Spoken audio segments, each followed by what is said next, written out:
भगवत गीता का श्लोक है वो। मिल गया क्या, कहाँ पे हो? अभी हम छठा श्लोक पढ़ेंगे। सब मेरे साथ है? सब वापस आ गए ब्रेक से? चलो, हरे कृष्णा। गुड। हरे कृष्ण। हरे कृष्ण। एका एक साथ। सिक्स सिक्स सिक्स श्लोका हम रेडी करें, ठीक है। एकात्मजा जननी योषिन मूढ़ा च किंकरी मय्यात्म जैनन्यगतो चक्रे स्नेहानुबंधनम। इसका अर्थ क्या है? पढ़ते हैं हम। इसका अर्थ क्या है? एकात्मजा में जननी, अकेली संतान वाली एक आत्मजा।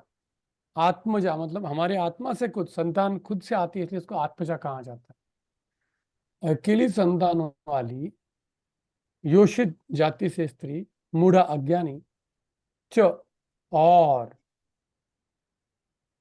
दासी किंकरी मेरी जननी ने, माँ ने, अन्य सहायक विहीन अनन्य गतो हो मई आत्मजे मुझ पुत्र में स्नेह अनुबंधनम चक्रे बांध दिया था। मतलब अभी वो अकेली थी, स्त्री थी, तो उसने अपने पुत्र को क्या कर दिया? बंधन में बांध दिया, स्नेह के बंधन में, है ना। तो ये बहुत महत्वपूर्ण श्लोक है एक्चुअली। तो स्त्रियों के लिए नेचुरल है ये, अपने पुत्र के प्रति बंधन ना, नेचुरल है, क्योंकि उनको हमेशा प्रोटेक्शन की इच्छा होती है। तो पुत्र मतलब प्रोटेक्शन एक्चुअली, है ना। जब पुत्र होते हैं तो क्या है, उनको प्रोटेक्शन होता है फिजिकली, मेंटली। एक उसमें वो बिजी रहते हैं, उनका माइंड कहीं ना, उनको एक सेंस ऑफ प्रोटेक्शन आता है, भले वो पुत्र छोटा है। इसलिए पति के जाने के बाद अगर पुत्र है तो मतलब he is equal to the father only. पति ही है, पति का स्वरूप होता है वो, है ना। इसलिए हमें हमेशा, प्रोपा जी लिखते हैं भागवतम में, समाज में 5 लोगों को प्रोटेक्शन चाहिए।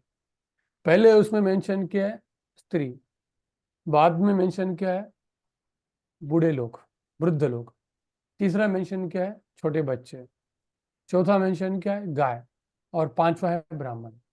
क्योंकि ब्राह्मण हमेशा भगवान पे डिपेंड है, इसलिए इसको लास्ट में रखा है। ऐसा है। स्त्री को पहले क्यों रखा है? क्योंकि उसके सिवा तुम कुछ नहीं कर सकते हो। स्त्री के सिवा तुम बड़े लोगों का भी सेवा नहीं कर सकते हो, बच्चों का भी सेवा नहीं कर सकते, और गाय का तो कर नहीं सकते हो। जनरली घर में गाय रहती है तो गाय का सेवा कौन करता है? पत्नी ही करती है कि नहीं? पति को समय कहाँ रहता है? इसीलिए प्रोपा जी लिखते हैं कि first we have to protect the woman. और इसलिए गुरुकुल में हर एक व्यक्ति को इसका शिक्षा दिया जाता था, how to take care of the female. अगर वो ठीक से नहीं किया तो घर में हमेशा दुखी रहेंगे, हमेशा दुखी रहेंगे। उसके उसलिए तो स्त्री को लक्ष्मी कहा जाता है, और उसके सिवा आपके घर में हमेशा अलक्ष्मी रहेंगी, अलक्ष्मी। अगर स्त्री दुखी है तो आपके घर में पूरा दुख रहेगा। ये सबको, गृहस्थों को पता है ना। अगर स्त्री दुखी है तो वो घर ही नहीं है, वो घर में रह के फायदा नहीं, चाणक्य बोलता है, चले जाओ। है ना। यथा अरण्यम तथा गृहम। है ना, वो कौन सा श्लोक है? माता भी नहीं है, ऐसा वो श्लोक है, यथा अरण्यम तथा गृहम। तो शास्त्र बहुत जरूरी है, और इसलिए हमें उसको स्टडी करना चाहिए विवाह करने के पहले है। अगर आपको शिक्षा नहीं है तो आपका विवाह कभी भी सक्सेसफुल होने वाला नहीं। इसलिए जो अभी गृहस्थ है उनको उनके बच्चों को ट्रेनिंग देना चाहिए। तो तुम्हें अगर विवाह करना है तो आपको कैसे जानना चाहिए कि कैसे हैंडल करना है। ये शक्ति है। क्या है? शक्ति। तो उसका, इसके लिए धर्मशास्त्र में और श्रीमद् भागवतम में भी देखा जाए तो कश्यप मुनि ने कैसे अपने पत्नी की भौतिक इच्छा को हैंडल करके उसको विष्णु भक्ति दी, कितना ट्रेंड थे वो। कश्यप मुनि का संवाद आया है श्रीमद् भागवतम में, करदम मुनि का संवाद आया। भागवत में आप, अगर हम ठीक से पढ़ेंगे तो ये सब कुछ दिखा है। हमको एकदम ठीक से पढ़ के उसके ऊपर मनन करना है। हाँ, कि क्या यहाँ पे कैसे डील किया है उन्होंने। मिस्टेक पति का ही होता है हमेशा, क्योंकि वो उनका जन्म श्रेष्ठ है, इसीलिए। हम्म, तो इसलिए कश्यप मुनि ने खुद बोला कि भगवान मुझे क्षमा कर दो, ये मेरा गलती है। उन्होंने बोला कि पत्नी का गलती, मेरा गलती है। किसका गलती है? मेरा। तो इसमें किसी का कोई प्रश्न है तो आगे जाते हैं हम।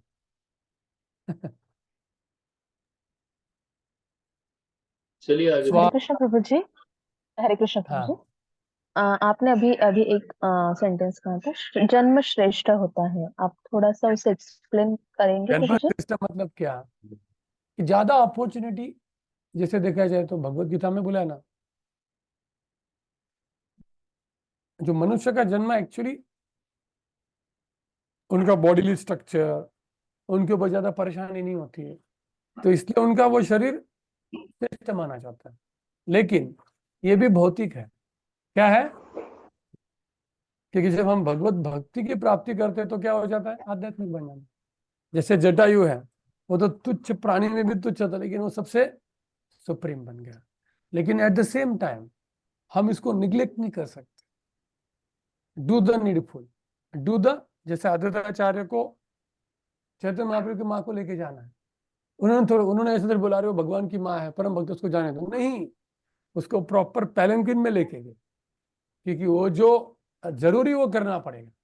जैसे रूप गोस्वामी है, वो मंजिल, लेकिन फिर भी वो लास्ट तक सन्यास के वेश में रहे, क्योंकि जो भौतिक शरीर मिला है वो भी धर्म का हमें पालन करना पड़ेगा। तो भले लेडीज डिवोटी भी बने, लेकिन फिर भी समाज को उनका रक्षा करना पड़ेगा, क्योंकि शरीर मिला है। क्लियर हो गया है ना? यस प्रभु। क्योंकि जैसे स्त्री है, थैंक स्त्री अकेले ट्रेवलिंग प्रोपत बोलते कर नहीं पाएंगे। आपको सभी कर रहे हैं, लेकिन मतलब उनके ऊपर लोग अटैक करेंगे, ये है वो है ना? लेकिन पुरुष के उसको इतना फर्क नहीं पड़ता। आपको अभी तो भौतिक, अभी अभी का सिचुएशन नहीं बोल रहा हूँ, अभी तो पुरुष के ऊपर अटैक हो सकता है, किसी के भी अटैक हो सकता है, अटैक किसी का भी हो सकता है। इसलिए शास्त्रों में इतना उनको प्रोटेक्शन दिया है ना। But at the same time अगर हम शास्त्र में पढ़ेंगे तो सबसे ज्यादा सोर्स वाले वही होते हैं। जैसे शिवाजी महाराज की माँ है, उन्होंने शिवाजी महाराज का इतना जबरदस्त चरित्र निर्माण किया है। ध्रुव की माता, कितना महान चरित्र निर्माण किया। तो ये केवल एक समाज की व्यवस्था है कि ऐसा करने से हमारा पूरा समाज क्या है, भक्ति की तरफ आगे जाएगा। तो जो नियम है उसका पालन हमको करना पड़ेगा। जैसे रूप गोस्वामी, वो सन्यासी है, मंजी, लेकिन फिर भी लास्ट तक जो व्यवस्था है उसको तोड़ा नहीं। ठीक है? इसलिए शास्त्रों प्रभु का जी एक क्वेश्चन। नॉलेज होना चाहिए। क्या प्रश्न है? एक क्वेश्चन प्रभु जी। तो प्रभु जी लास्ट श्लोक से है, आपने कहा था कि आध्यात्मिक परिवर्तन आता है भक्तों के जीवन में भक्ति हाँ, करने से। तो कई बार प्रभु जी ऐसा देखा जाता है कि सब कुछ भक्ति करने के बाद में भी भक्त में वैसा परिवर्तन नहीं दिखता है जैसे होना चाहिए। ऐसा किस वजह से होता है प्रभु जी? नहीं, डिपेंड करता है। जैसे आपको सपोज फर्स्ट फ्लोर से 100 फ्लोर में जाना है, 100 फ्लोर में आपको जाना है। मुझे हर दिन जाना पड़ता था जॉब के लिए। तो फर्स्ट फ्लोर में मैं, सपोज कोई बैठा है, मैं फर्स्ट फ्लोर में बैठा हूँ, कोई सडनली 50 फ्लोर में आता है, कोई 80 फ्लोर में आता है, और सब ऊपर जा रहे हैं, लेकिन सभी अलग अलग फ्लोर से ज्वाइन किए। लिफ्ट में समझ में नहीं आ रहा है। उसी तरह से है, कोई भक्त ऑलरेडी योग, ज्ञान योग क्रॉस कर चुका है और सडनली हरे कृष्ण मंत्र जप कर रहा है। कोई एकदम नॉर्मल ह्यूमन बीइंग से ऊपर आके चैंटिंग कर रहा है, कोई पशु योनि से बाहर आके सीधा चैंटिंग कर रहा है। तो सब में उनके प्रोग्रेस में थोड़ा डिफरेंस तो होता ही है ना?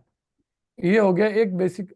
हमें हमेशा ऐसा सोचना चाहिए दूसरे के बारे में, खुद के बारे में हमको अलग सोचना चाहिए कि भाई मेरा प्रोग्रेस क्यों नहीं हो रहा, मैं भक्तों का अपराध कर रहा हूँ, शास्त्र का अपराध कर रहा हूँ, या पानी डाल रहा हूँ मेरे भक्ति के ऊपर। तो जो हमारे शास्त्रों में भक्ति समझ सिंधु में हमने भक्ति शास्त्र में दी है, उन नियमों का पालन कर रहे क्या हम?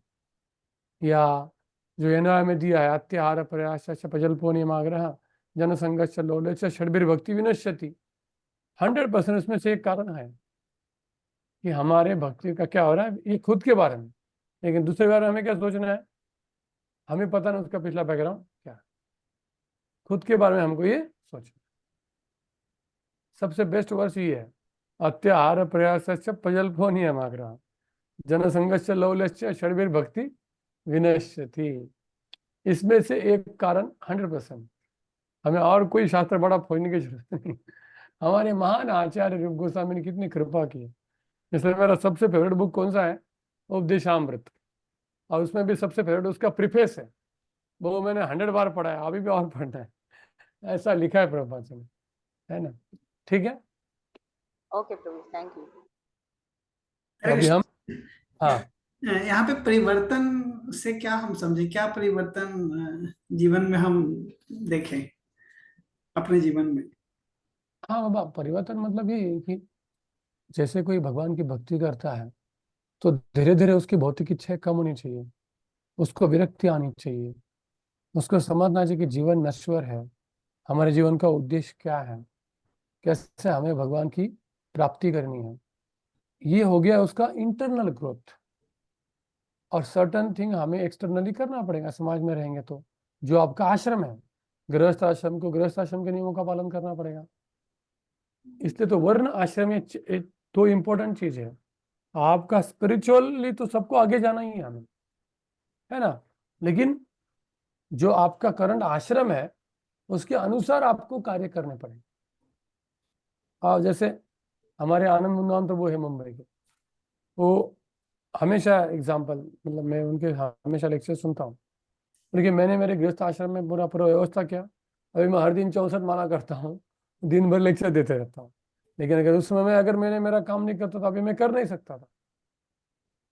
तो उन्होंने पूरा प्लान बनाया ना, ये परिवर्तन है पूरा क्लियर कट। व्यवसायत्मिका बुद्धि एक कुरनंदन, कि अभी मुझे करना क्या है, हमें बाकी चीजों से बॉदर नहीं होना है, बाकी लोगों का क्या हो रहा है क्या हो रहा है। हमें हमारा प्लान क्लियर होना चाहिए। हमारे शिक्षक गुरु को पूछना है मुझे ये करना है, करूँ क्या मैं, आपका आशीर्वाद है क्या, मैं सही मार्ग में जा रहा हूँ क्या।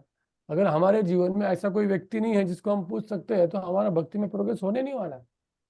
क्योंकि गुरु को तो हमको भी मिलते नहीं है। या गुरु को पूछना चाहिए आपको, है ना? किसको पूछना चाहिए? गुरु को पूछना चाहिए। नहीं तो गुरु जी लेक्चर दे रहे हैं और हमें लग रहा है कि हमारा प्रोग्रेस हो रहा है, नहीं हो सकता। इसलिए हमें हमेशा कोई ऐसे सुपीरियर व्यक्ति के संपर्क में होना चाहिए कि मेरा ये प्लान है 1 2 3, मैं ये कर रहा हूँ, अभी मैं धीरे धीरे आगे जा रहा हूँ, कैसा आपका कुछ सजेशन है बताइए। ये परिवर्तन है कि उसने निर्धार किया कि मुझे अभी धीरे धीरे धीरे धीरे बस फुल टाइम की तरफ जाना है। फुल टाइम मतलब हर एक का फुल टाइम अलग हो सकता है, उसके शरीर की कैपेसिटी, बुद्धि की कैपेसिटी, मन की कैपेसिटी के अनुसार। Yes thank you.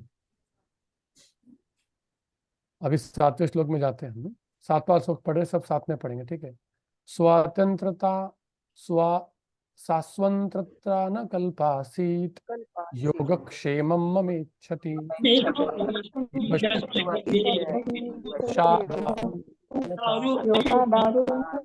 अर्थ क्या होता है? हाँ, देखते हैं हम। मेरा मम योगक्षेमम, मेरा योगक्षेम चाहती थी वो, इच्छति। मम योगक्षेमम इच्छति, है ना? लेकिन अस्वतंत्रता, पराधीन, मेरी माँ क्या थी? वो पराधीन, कल्पा, कुछ करने में समर्थ नहीं थी, नहीं थी, आसित नहीं थी, दारूमयी, कट जैसे कठपुतली होती है ना, ये योशा मतलब कठपुतली, भांति यथा संसार लोक ईश्वर के ही अधीन है। मतलब भले हम कुछ भी करना चाहते हैं लेकिन अल्टीमेटली हम ईश्वर के अधीन हैं। हम भले बहुत कुछ करना चाहते हैं लेकिन हम किसके अधीन है? भौतिक संस्कार के अधीन है। एक तो हम हमारे गुरु के अधीन हो जाए या भौतिक प्रकृति के अधीन हमको होना ही पड़ेगा। जो विंडो को बंद करना पड़ेगा, आवाज करेगा। तो हमें एक तो भगवान के अधीन होना चाहिए, उनके भक्तों के अधीन होना चाहिए, या हम किसके अधीन हो जाएंगे? भौतिक प्रकृति के अधीन। वो तो सब लोग है। प्रभुपाद जी लिखते, वह मेरा पालन लालन करना चाहती थी अच्छे प्रकार से, लेकिन फिर भी नहीं कर सकती क्योंकि वो अस्वतंत्र थी, इसके घर में काम करना, उसके घर में काम करना। और जैसे प्रकृति के 3 गुण हमें नचाते हैं, हाँ, वो एग्जाम्पल यहाँ पे दिया है। मतलब हम बहुत प्लान तो करेंगे, लेकिन हमारे प्लान पूरे होंगे कि नहीं वो गारंटी नहीं है। इसलिए हिज डिवाइन ग्रेस भक्ति सिद्धांत ठाकुर हमेशा बोलते थे, कुछ भी बोलेंगे, बोलते थे if Krishna willing, Krishna willing. Prabhupada ji बोलते हैं ना, कौन सा श्लोक है? बड़ो कृपा कैले कृष्णा अधमेर प्रति। ये भगवान आपकी बड़ी कृपा है कि आप मुझे यहाँ पे लेके आए ना। भक्ति वेदांत नाम तुम्हें सार्थक करो। आपने टाइटल दिया, अभी आप ही सार्थक करो। आपने यहाँ पे लाया क्यों, आपको पता है जो आपकी इच्छा है ना। प्रभुपाद जी की कितनी ह्यूमिलिटी है। तो अभी आगे जाते हैं, ठीक है। 8वां श्लोक सब साथ में गाएंगे। अहम च तद्ब्रह्माकुले उपेक्षया दिग्देश काला विपन्नो बालक बालक पंचहार अहम च तद्ब्रह्मकुले, दिग दिशा, देश और काल से अव्युत्पन्न, अनजान, 5 वर्ष का मैं खुद बालक। अहम मैं, उसके ही च कारण, तद उस ब्रह्मकुल में रहा। मतलब वो उनकी माता इधर उधर जाती थी, तो ये भी वहीं पे जाके रहेंगे जहाँ पे माता है। और 5 साल के बालक थे, और वो एक ब्राह्मण की पाठशाला में रहता था, क्योंकि मेरी माँ वहीं पे थी। नाही माता जी त्या दूसरे कोई क्षेत्र का अनुभव नहीं पेपरमध्ये था। ह्या गोष्टी मिसिंग आहे तसं म्हणणं आहे तुमचं. क्वेश्चन 14-17 प्यारे प्रभु आप म्यूट कीजिए। बैकग्राउंड में आपकी चर्चा सब पब्लिक हो रही है। तो अभी कशी काय आपने इसमें आपण केलं म्हणजे काय त्यांनी पेपर जोडून दिले तर आपण आपल्याकडनं कशी चूक होईल प्रभु जी आपने मुझे राइट दिया क्या? हाँ, मुझे कोहोस बना दो। ठीक। तो तो नारद मुनि बोले कि मुझे कुछ पता नहीं था, मैं बस उसी घर में, क्योंकि माता के साथ ही रहूंगा ना मैं। मुझे भी पता है, जब मैं 5 साल का था और मेरी छोटी बहन 3 साल की, मेरे माँ के ये साइड में मैं और वो साइड में है। जाते नहीं थे हम कहीं पे बाहर, और जैसे 5 साल हो गए तो घर में बैठे नहीं, अभी भी नहीं। 5 साल तक मैं उनको छोड़ा ही नहीं था, ऐसा होता है। तो अब ये बालक वैसे ही है, अपनी माँ के ऊपर पूरा वो निर्धारित है। तो आगे क्या होता है? 9वां श्लोक। एकदा निर्गतां गेहाद दुहन्तीं निशिगां पतिं सर्पो दशत्पदा स्पृष्टः कृपणां कालचोदितः। अब एकदा, एकदा तो हमेशा संस्कृत में भागवतम एकदा शब्द आता है। जैसे दशम स्कंद में क्या आता है?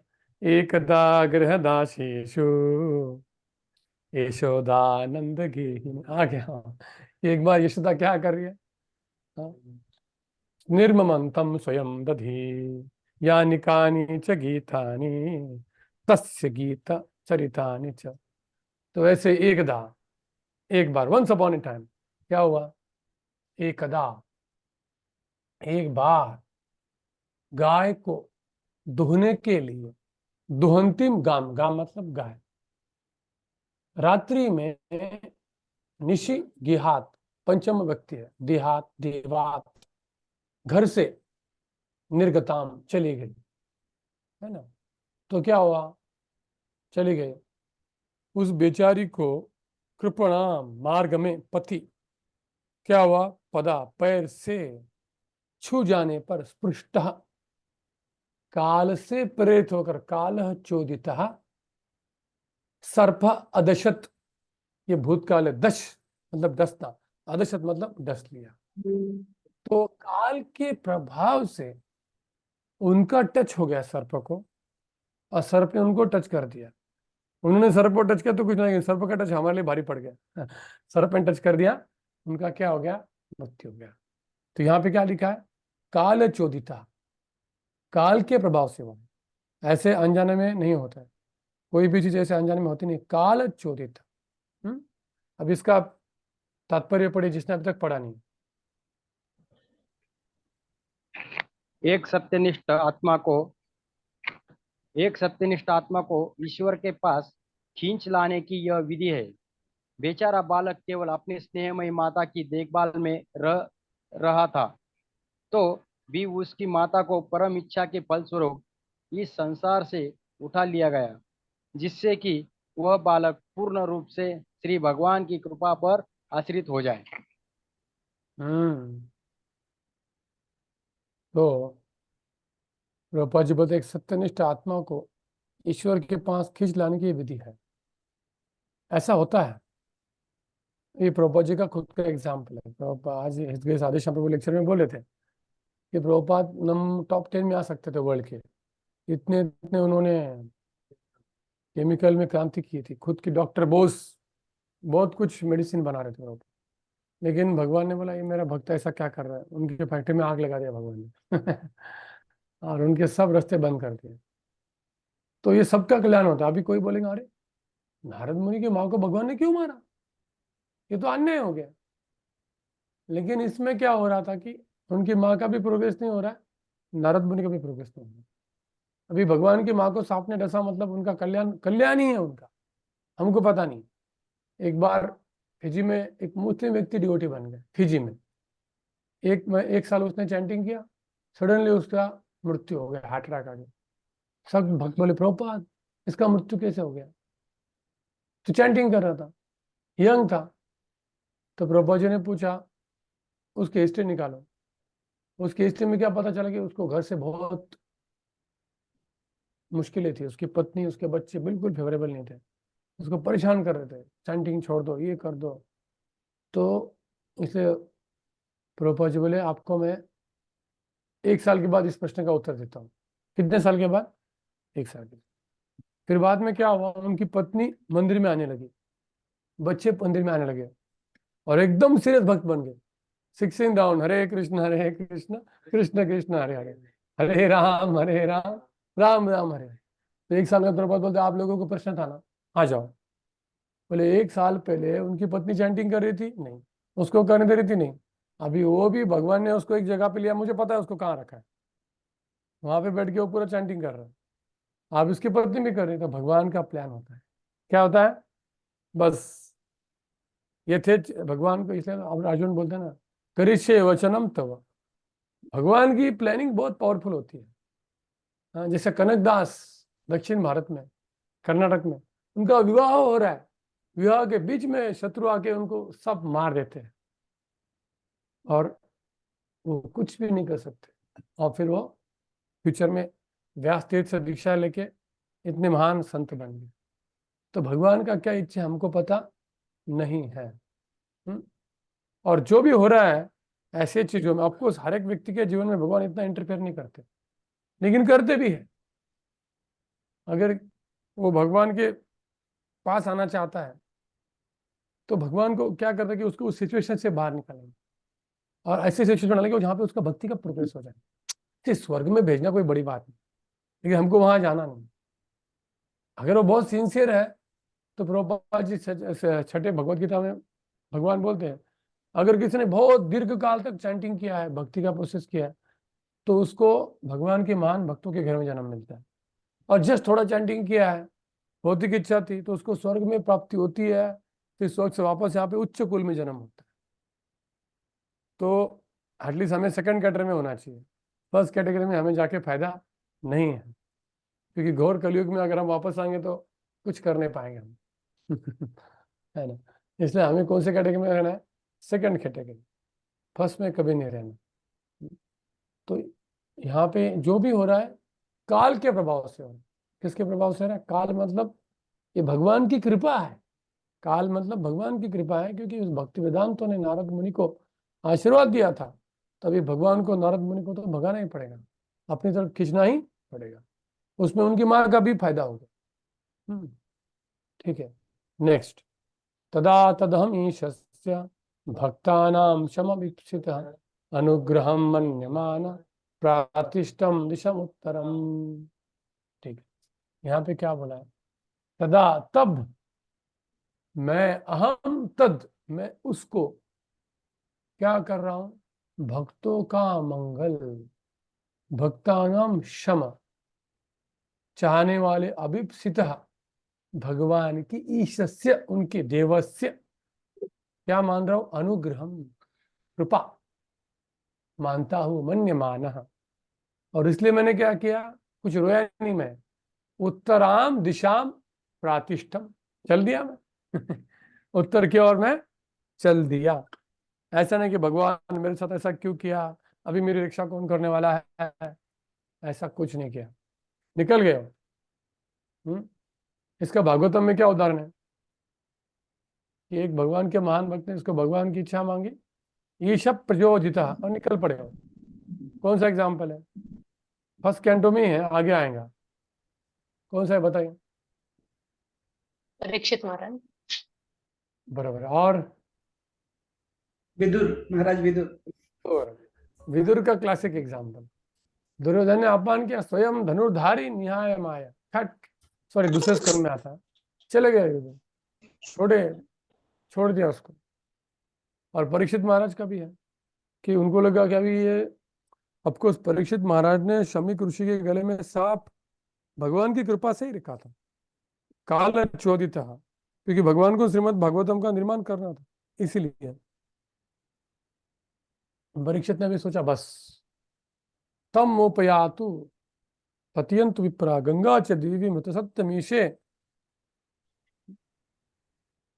भी मैं छोड़ रहा हूं, मुझे अभी तक्षक के काटने का डर नहीं, कुछ नहीं, अभी मैं गंगा देवी ब्राह्मण उनके चरणों में मैं आश्रय ले लिया, वैष्णव के चरणों में आश्रय, जो होना है होने दीजिए। तो नारद मुनि वही सोच रहे हैं, क्योंकि उनके ऊपर वो भक्ति का शक्ति था। जब तक हमारे पास भक्ति का शक्ति नहीं है, हम ऐसे डिसीजन को एक्सेप्ट नहीं करेंगे, हम रोएंगे। लेकिन जिसके पास भक्ति का शक्ति है, भक्ति का शक्ति मतलब महान भक्तों का सत्संग, वही भक्ति का शक्ति है और कोई ऐसा हेलो नहीं है। भक्ति का शक्ति मतलब महान भगवान के भक्तों का सत्संग होने से ऐसे छोटे मोटे चीजों से हम अफेक्ट नहीं होंगे। यस, जैसे अभिमन्यु की मृत्यु होने के बाद अर्जुन रोए थे, इमोशनलेस नहीं बनेंगे हम, लेकिन फिर भी अपना ड्यूटी नहीं छोड़े। तो ऐसा नहीं कि अभी जैसे हमारे जीवन में कुछ हो रहा है तो हम रोएंगे नहीं, नहीं, सब होने वाला है। अरे प्रभुपाद भी खुद हर एक महीने में जाते थे अमेरिका जाने के बाद कि मेरे को अगला शिप कब है इंडिया जाने का। तो एक साल के बाद वो आदमी बोलते, स्वामी जी आप हर महीने को आते हो, अब जाने वाले हो क्या इंडिया? तो बोलते नहीं मैं जाने नहीं वाला, लेकिन जब मेरे को निराश आती है तो मैं इसलिए वहां आता हूँ तो प्रभुपाद जी भी बोल रहे हैं ना, प्रभु जी बोले यू आर डिस्करेजिंग मी। तो इमो हुई भक्ति में आने का ऐसा नहीं कि हम इमोशनलेस बनेंगे, बस कुछ होने तो आनंद नहीं होगा, दुख नहीं होगा, कुछ नहीं होगा, यंत्र जैसा, ऐसा थोड़ी होता है। Devotion means ultimate emotion, but हम हमेशा भगवान की आज्ञा का पालन करेंगे। इमोशन को बोलेंगे बाजू में रहो, क्योंकि अभी पहले प्रथम भगवान के लिए इमोशन। तो यहाँ पे नारद मुनि को अपनी माँ के प्रति प्रेम नहीं, ऐसा नहीं है, लेकिन फिर भी अभी कॉल ऑफ गॉड है, आई हैव टू गो। और सभी लोग उत्तर दिशा में जाते हैं, व्यास देव, मध्वाचार्य, हाँ, क्योंकि अजामिल, हरिद्वार है वहां, ऋषिकेश है, हिमालय है, शांति है टोटली वहां। क्या है? शांति, कुछ वहां पे इसका झिन ये नहीं, कुछ नहीं है, बस वहाँ क्यों, वहां जाना क्यों है? क्योंकि प्रकृति भी वहां पे साथ दे रही है, प्रकृति अच्छी है ताकि आप ज्यादा से ज्यादा भक्ति कर सके। तो इसलिए हमारे इसमें लोग हमेशा कहाँ जाते हैं? उत्तर की तरफ जाते हैं। वापस जाने के बाद वापस नहीं आते। बद्रीनाथ यात्रा मतलब वापस आने की नहीं है तो अभी तक बेटर वृंदावन में छो, बद्रीनाथ गए मतलब वापस आने के लिए नहीं जाना है ऐसा पहले लोग का कहना था, एक बार उत्तर की तरफ गया मतलब वापस नहीं आएगा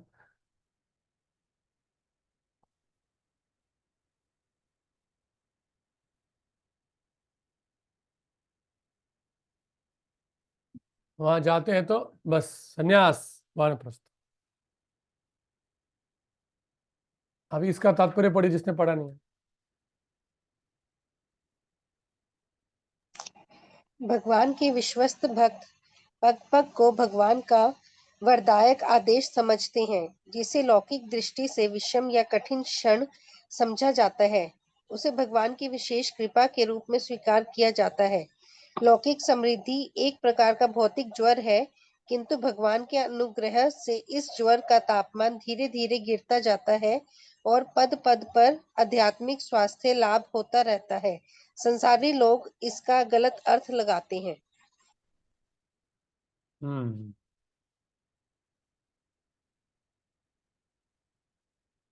देखिए, हर एक भक्त के जीवन में ना ये भगवान का कॉल अलग होता है ना। जैसे विदुर के जीवन में अलग था, अंग महाराज के जीवन में अलग था, चित्रकेतु के जीवन में अलग था। हर एक व्यक्ति को भगवान अलग पद्धति से हैंडल करते हैं। चित्रकेतु को भगवान ने उनकी भौतिक इच्छा पूरी करके उनको विरक्ति दे दी। अंग महाराज को गलत पुत्र देके उनकी विरक्ति कर दी।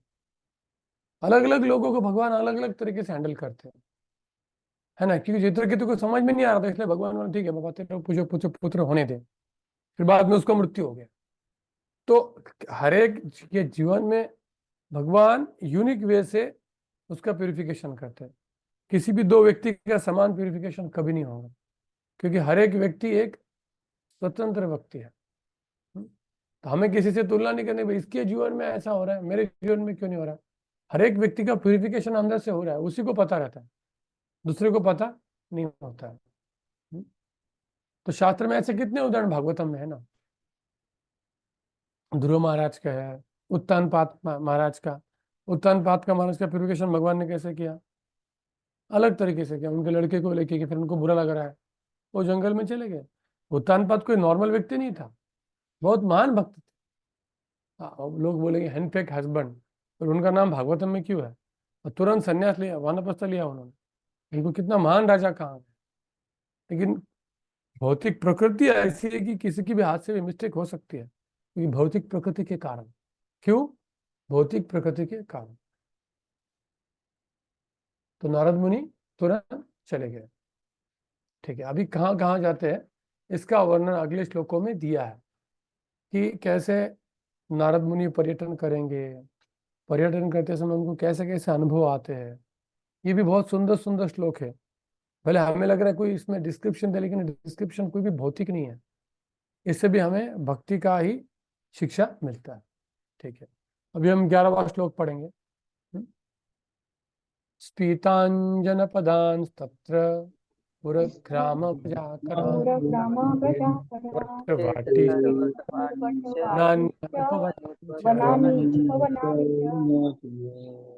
तो अभी क्या डिस्कशन हो रहा है यहाँ कि कैसे वो अभी जाते हैं। सिंपल है। तत्र, अब वो जा रहे तो उन्होंने क्या क्या देखा। स्पीतान मतलब धन धान्य से संपन्न जनपदान देशों को, पुरग्राम नगरों ग्रामों को, व्रज पुरवे आकारन खाने, खेट खेड़े गांव, खरवट पड़ाव, वाटी वाटिकाओं, च और वनानी वन, उपवनानी उपवनों को देखा। हाँ? तो वो जा रहे तो प्रस्थान करने के बाद मैंने अनेक समृद्ध जनपदों, नगरों, गांवों, पशुशालाओं, खानों, खेतों, घाटियों, पुष्प वाटिका, उपवनों तथा प्राकृतिक जंगलों से मैं गुजरा हूँ।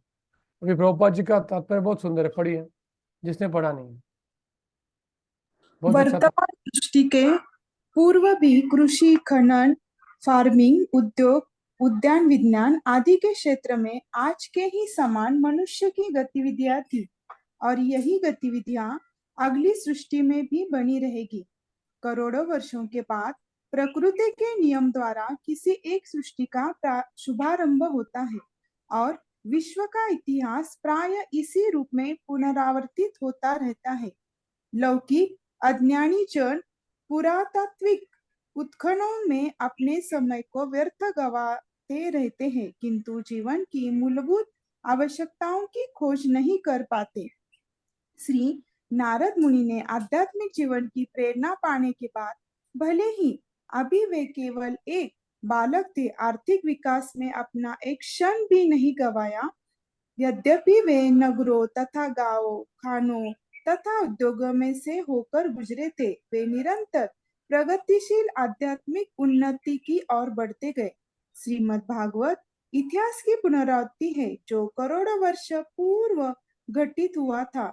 जैसा कि यहाँ कहा गया है, इतिहास की कुछ महत्वपूर्ण घटनाओं को ही चुनकर इस दिव्य साहित्य में अंकित किया गया है। वाह, क्या सुंदर तात्पर्य प्रभुपाद जी ने दिया है कि ऐसा नहीं कि पिछले सृष्टि में कुछ अलग हुआ था, पिछले ब्रह्मा जी के दिन में कुछ अलग हुआ था, अगले कलयुग में अलग होने वाला। सेम चीज है, सत्य द्वापर त्रेता कली, ये सेम है। इसमें कोई बड़ी चीज इन्वेस्ट करने की नहीं है। जैसे प्रभुपाद जी बोलते हैं इन्वेस्ट मत करो कुछ कि यहाँ पे पुरातत्व में क्या हो। अरे ऐसे तो हजारों ब्रह्मांड नष्ट हो चुके हैं, हजारों कलयुग आ चुके हैं, हजारों सत्ययुग आ चुके हैं। इन्वेस्ट कहाँ करना है, समय हमें कहाँ देना है, केवल हमें यहाँ से कैसे बाहर निकलना है उसके लिए हमें समय देना है, बाकी किसी चीज को नहीं हो। और इसलिए हमें बुद्धिमानी के क्या करना है कि जो भगवान ने दिया है ना उसका यूज करके आगे चले जाओ। अभी हमें भौतिक जीवन मिला है तो भौतिक जीवन को कैसे हमें जीना है उसके लिए भी भगवान ने शास्त्र दिया है, वो एक्सेप्ट कर लो और परलोक की यात्रा का तैयारी कर लो। जैसे आयुर्वेद भगवान ने दिया है, योगा भगवान ने दिया है, वास्तु दिया है, ज्योतिष दिया है, जिससे आपको इस भौतिक जीवन में कुछ खुशी मिलेगी। उसके लिए बड़े बड़े फैक्ट्री खोलने की जरूरत नहीं है, बड़े बड़े मोटर बाइक उसकी भी जरूरत नहीं है, हाँ, बड़े बड़े सिटी का निर्माण करने की आवश्यकता नहीं है। जो भगवान ने दिया है वही हमें लेना है। और simple living, high thinking, don't waste the time in too much ये करे वो करे। सिंपल लिविंग, हम कुछ बड़ा इन्वेंशन करने नहीं वाले, सब ऑलरेडी भगवान ने दिया है। ब्रह्मा जी ने, सप्तर्षि बैठे हैं, सब दिया है। इसलिए बचा हुआ जितना समय बचा सकते हो उसमें हरे कृष्ण कृष्ण कृष्ण हरे हरे, हरे राम राम राम हरे, पूरी दुनिया करेंगे लेकिन भागवत पढ़ने को समय नहीं, चैतन्य चेतावत पढ़ने को समय नहीं, फायदा क्या है। अंते नारायण स्मृति। इसलिए जो हमारे परंपरा में नॉलेज है उसको ले लो, कुछ इनमें जैसे वास्तु है उसके शौक हुआ है, फेंग शुई, अरे वो सब हमारे शास्त्र में दिया है। फार्मिंग कैसे करना है सब कुछ दिया है। लीडरशिप क्या होती है, फॉरेन वाले लोग आके बोलते हैं लीडरशिप सेमिनार, अरे हमारा चोरी करके हमको सिखा रहे हो, हमने उसको पढ़ा है नहीं, हम फॉरेन की शिक्षा ले रहे हैं। सब कुछ दिया है, गांव का निर्माण कैसे होता है, शहर का निर्माण कैसे होता है, मैनेजमेंट कैसी होती है, वैदिक ऑर्गेनाइजेशन कैसा होता है। कुछ इन्वेंट नहीं करना आपको, जस्ट पढ़ो, उसको अप्लाई करो। और ये करना क्यों है, एक व्यक्ति जंगल में चैंटिंग कर सकता है लेकिन जब ऑर्गेनाइजेशन आता है तो मैनेजमेंट लगानी पड़ती है, ताकि एक साथ इतने लोग जाएंगे भक्ति करेंगे। तो उसके लिए ऑलरेडी भगवान ने शास्त्र दिया, आपको कुछ इन्वेस्ट नहीं करना है, प्रभुपाद जी ने दिया है। और जितना समय बचता है उसमें हमें बस श्रवणम कीर्तनम विष्णु स्मरणम हमें भी करना है और लोगों को करने को भी प्रेरणा देना है और उसका व्यवस्था करना है ताकि मैक्सिमम लोग इसका फायदा। 99% लोग जो ब्लॉग करते हैं, आप बोलेंगे सब गांव के लोगों को हर दिन 2 घंटा भागवत पढ़ना है, पढ़ेंगे लोग। अगर आप उनको हर जगह ओपन थिएटर बना के देंगे, free theatre, free Google, free internet access, तो फ्री करते बैठेंगे। अगर राजा बोलता है फ्री कथा हर दिन, कोई टीवी ही नहीं, तो फिर वो करेंगे क्या, वो जो बोला 99.99 जस्ट फॉलोअर है। इसलिए लीडर बहुत इंपॉर्टेंट है।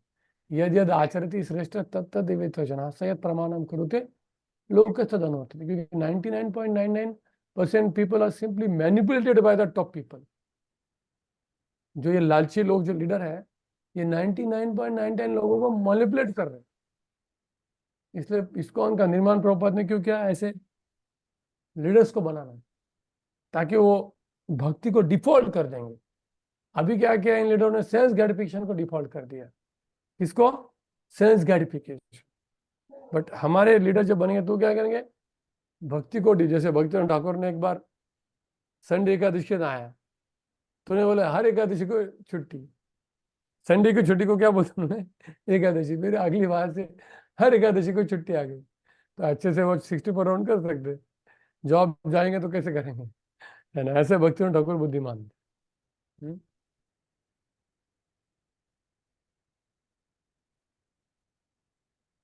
अभी एक लास्ट श्लोक लेंगे हम, ठीक है? आई थिंक 4 बज गए हैं। किसी को प्रश्न पूछना है क्या? मैं आगे जाऊं?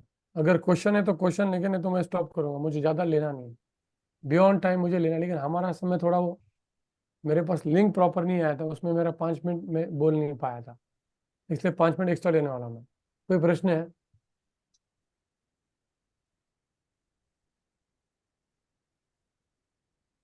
अगला एक श्लोक ले लीजिए प्रभु। हाँ, लास्ट हरी श्लोक लो। क्वेश्चन है प्रभु जी। क्योंकि मुझे कभी भी ओवर टाइम अच्छा लगता नहीं है। हो सकता है किसी का कुछ बेचारे का प्रोग्राम है, वो बेचारा मुझे शाप देगा अंदर से, इसलिए टाइम पे छोड़ना है। जिसको जाना है आप कृपया जाइए, please, no pressure of attendance, but if you want I am there, but please, क्योंकि मुझे अगर किसी ने एक्स्ट्रा टाइम तो मुझे प्रॉब्लम होता है। है ना? हाँ, किसका प्रश्न है, पूछिए। प्रभु जी अभी थोड़े देर पहले माता जी ने पूछा था भक्ति नहीं कर पाते, लेकिन कभी कभी तीव्र इच्छा होती है भक्ति करने की, लेकिन पूर्व कर्म या कुछ ऐसे बैकग्राउंड्स होते हैं कि जिसकी वजह से, या करंट सिचुएशन जिसकी वजह से हम भक्ति नहीं कर पाते। तो आपने बताया कि पूर्ववर्ती आचरणों की से प्रेयर्स करना है, उनको बहुत गिड़गिड़ाना है, लेकिन कभी कभी नहीं होता मतलब बहुत हम डिमोटिवेट होते हैं, तो क्या करना चाहिए हमें? नहीं, मैंने, हमारा भले शरीर भक्ति नहीं कर पा रहा है, मन तो कर सकता है ना। मैं तो मन के लिए बोल रहा हूँ ना। आप ऐसा, आपको मन को किसने बांध के थोड़ी रखा है? मन को कोई नहीं, बांध लेकिन नहीं कभी सकता। जॉब ये सब चीजें हैंडल करना, फिर भी मैं घर बोल रहा हूँ हैंडल कि करना, मन को तो किसने फिर बांधना है? जॉब को, डिफिकल्ट। आपके जॉब को मैंने थोड़ी बांधा है। अब मन में बोल रहा है कि मैं हर दिन गोवर्धन परिक्रमा कर रहा हूँ, मैं मेरे गुरु के चरण दबा रहा हूँ। कि जुनेद राधा स्वयं महाराज निवृंदावन में थे, प्रभुपाद शरीर छोड़ रहे थे, सब चले आए, उनके लिए बोला तुम नहीं जा सकते हो। उनको दुख लग रहा है, अरे मैं जा नहीं सकता हूँ। उन्होंने वहीं पे सेवा करना चालू कर दिया, जबरदस्त। तो हर दिन सपने में वो प्रभुपाद के कपड़े धो रहे थे। बोले मुझे हर दिन सपना में प्रभुपाद के कपड़े धो रहा हूँ, ये कर रहा हूँ। तो भक्ति में एक्चुअली ड्रीम में भी कोई कर रहा है तो exactly same same, exactly same same. तो इसलिए मैं क्या बोल रहा हूँ कि तीव्र भक्ति करने की इच्छा को जागृत करना है। फिजिकली हम कर नहीं सकता है हर एक व्यक्ति। प्रभुपाद जी के जीवन में उनके पास उनके पास डिटी नहीं था। इतने आचार्य हो गए, उनके पास डिटी नहीं था, उनके पास फोटो था। लेकिन बाद में उन्होंने हजारों डिटी बना दी जब समय आ गया था। जैसे वसुदेव को गाय को दान देना था, लेकिन वो दे नहीं पा रहे थे, जैसे जैसे छूटे दे दिया दान, भगवान ने दे दिया उनको। तो इसलिए भक्ति को कुछ भी रोक नहीं सकता है, कुछ भी नहीं रोक सकता। आपकी ऐसी कोई भी सिचुएशन नहीं जो भक्ति को रोक सकती है, क्योंकि वो भक्ति सब मन मन में है ना। International society for Krishna consciousness. तो आप जिस भी सिचुएशन में, आप भगवान को प्रार्थना तो करो कि मैं भक्ति नहीं कर पा रहा हूँ, मैं भक्ति नहीं कर पा रहा हूँ, मैं भक्ति नहीं कर पा रहा हूँ, मैं क्या करूँ? वो भगवान का चिंता है, आपका थोड़ी है। वही मैं पूछ रही हूँ प्रभु जी कि मेंटली बहुत डिस्टर्ब रहते हैं, तो फिर नहीं हो पाती है मतलब। हाँ, तो मेंटली आपको वही तो बोलो कि आप मेंटली डिस्टर्ब, भगवान को बोलो भगवान मैं मेंटली डिस्टर्ब हो रहा हूँ, मैं मेंटली मुझे प्रॉब्लम हो रहा है, मुझे भौतिक इच्छा त्रस्त कर रहा है। अरे हमारे पास एक बड़ा गन है ना, भगवान को पुकारना, वो गन को यूज करना है हमें। जितना भी मुश्किल आ रहा है तो हमें और जोर से चिल्लाना है कि मेरे को भौतिक इच्छा आ रही है। एटलीस्ट एक क्षण के लिए तो दिन में हम, हमारा कॉन्शियस सही रहेगा ना, उस क्षण में हमें चिल्लाना है कि मेरे को भौतिक इच्छा पकड़ रही है भगवान, अभी मैं आपके साथ हूँ, अभी 1 मिनट के बाद मैं भौतिक इच्छा नियम का पालन भी टूट सकता है, कुछ भी हो सकता है, आप कृपया अभी मुझे पकड़ लीजिए, आप मुझे खींच लीजिए। क्या दिन में 1 सेकंड के लिए भी हमारा ऐसा चेतना नहीं होता है? इतने दिन प्रैक्टिस करने के बाद होता है कि नहीं? तो उसी समय में हमको प्रार्थना करना। अभी जैसे आपका क्लास चल रहा है, उस समय भी आप प्रार्थना कर सकते हो। पैसिव नहीं, श्रवण मतलब पैसिव नहीं होता। अभी भगवान को बताना क्या कि अभी मुझे जीवन भर क्लास सुनना है, जीवन भर भगवत पढ़ना है, सेवा करना है, आप कृपया मेरी इच्छा पूरी कीजिए। मुझे इसके बाद भौतिक इच्छा आ सकती है, लेकिन अभी मेरा कॉन्शियस आपके चरणों में है, बस ऐसे रहने दो। जस्ट क्लास के बाद जाऊंगा, हम तुरंत भौतिक इच्छा आएंगी, गलत विचार आ सकते हैं, लेकिन अभी तो नहीं है ना, मेरे हाथ में नहीं है, मेरे हाथ में वो मैं कर रहा हूँ। आपका भी काम है कुछ, ठीक है? हरी बोल, थैंक यू प्रभु। हरे कृष्णा प्रभु जी। हम्म ये मेरा भी सिचुएशन है, आपका नहीं।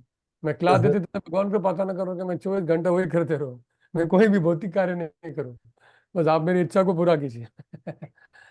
हाँ, पूछिए। हरे कृष्णा प्रभु जी, आवाज आ रही मेरी? हाँ, आ रही है। हाँ अच्छा प्रभु जी, एक प्रश्न है, वो जो श्लोक नंबर 4 में हम्म इसमें था कि पूछिए। आध्यात्मिक जो वो जो चेतना है ना, नष्ट नहीं होती। तो इसमें कहा जाता है कि यदि कोई व्यक्ति भक्ति करता और भगवत धाम चला जाता तो वापस नहीं आता। तो हाँ, इस चीज यहाँ पे कैसे हम समझें, मतलब व्यक्ति अपनी पिछली जिंदगी, मतलब आध्यात्मिक चेतना वो सब चीजें भूलता नहीं है, ये चक्कर है क्या है? तो जब आप भगवान के धाम जाते हो तो भी तो भूलते नहीं हो आप, कुछ भी नहीं भूलते आप। भौतिक जगत के पूरे अनुभव के सामने से तो वापस कभी नहीं आएंगे हम, पता अच्छा, रहता इस है। हाँ। और यानी याद भक्ति रहता है आता कि है हमने यहाँ कष्ट भौतिक भोगा, चीज। जो क्या क्या, सॉरी क्या? कष्ट भोगा, जो भी चीज हमने यहाँ पे जो किया याद रहता है, इसलिए हम नहीं आएंगे। देखिए, भौतिक चीजें नष्ट हो जाएंगी लेकिन आध्यात्मिक चेतना नष्ट नहीं होंगी, ठीक है। और भगवान आपको कुछ कुछ चीजें याद दिला देंगे, देख भौतिक जगत में जाने का प्लान मत कर, देख क्या हुआ था। तो हाँ, उससे व्यक्ति डर जाता है। अच्छा और अच्छा। आध्यात्मिक चेतना तो नष्ट होती नहीं। प्रभुपाद जी ने बोला ISKCON is there in the spiritual world also. वहां पे भी सेम इस्कॉन आपको मिलेंगे, प्रभुपाद जी बैठेंगे, ऐसा नहीं कि वहां पे कोई हमारे इसमें तीर लगने वाला एक्स्ट्रा। प्रभुपाद जी को प्रणाम करके प्रभुपाद जाइए सेवा करो। तो वहां पे भी गुरु है, वहां पे भी प्रभुपाद है, बट एग्जैक्टली कौन से रूप में वो हमको पता नहीं है। प्रभुपाद ने क्लियर बोला है कि there is ISKCON in the आध्यात्मिक, दैट इज द फैक्ट। जो हमारे आचार्य है, ऐसा नहीं कि हम आध्यात्मिक जगह जाने के बाद आचार्य हो, आपके कंधे पे हाथ डाल के चलने वाला हो, ऐसा नहीं होता है। जो हमारे रूप गोस्वामी वहां पे भी हमारे आचार्य ही है, यहाँ पे भी आचार्य है, वहां पे भी आचार्य है, हम हमेशा सेवक हैं। क्लियर? ठीक है, धन्यवाद।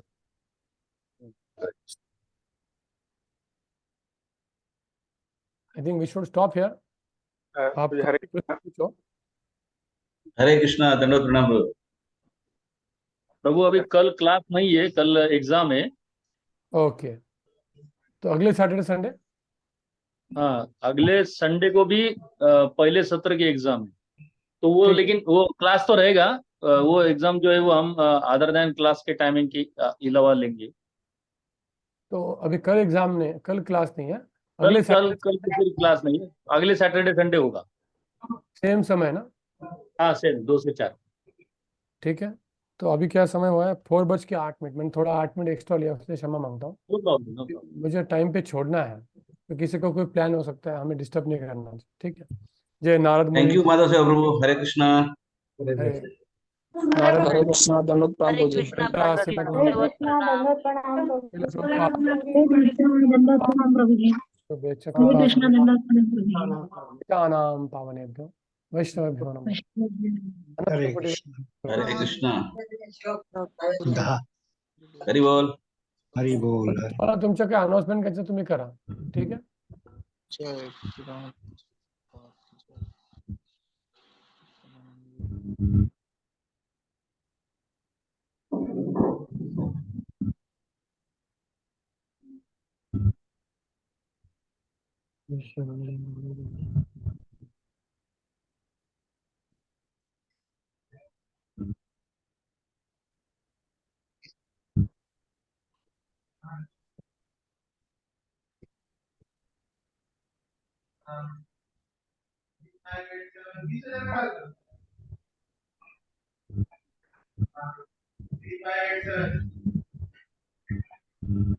हरे कृष्णा।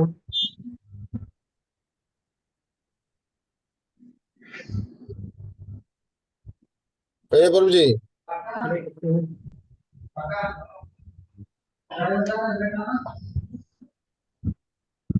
प्रभू जी, अनाउन्समेंट आहे का काही? नाही काय अनाउन्समेंट नाही काही, तर तुम्ही लॉग इन. ओके ओके, हरे कृष्णा प्रभू। हरे कृष्णा.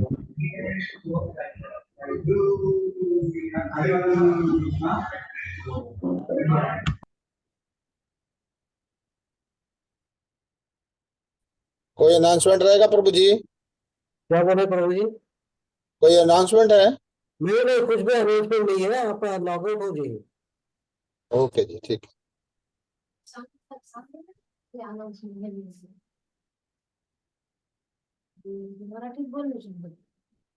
अहो माताजी, चूक झाली माझी, ती माझ्या मागे